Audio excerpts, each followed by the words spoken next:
Mina olen Karin Kolts ja Rahvaülikoolis õpetan näojoogat. Väga paljud arvavad, et näojooga on ainult näolihaste harjutused, aga tegelikult on see näojooga meetod ikkagi teadlikkus iseendast, oma harjumustest. Ka eluviisid, igasugused tegevused, mis võivad meie nägu kahjustada ja kurtse tekitada, vaadatakse üle. Sa võtad aega enda jaoks ja see annab sulle juba hea enesetunde. See annab sellist tõuget.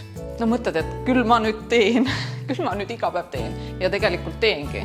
Näojoogaga tegelemiseks ei ole keegi liiga noor või liiga vana ja kõik, kes siia kursusele on jõudnud, need inimesed, kuigi nad on tulnud võib-olla murekortsuga, nad lahkuvad siit kindlasti palju lõdvestunumalt ja endaga rahulolevamalt.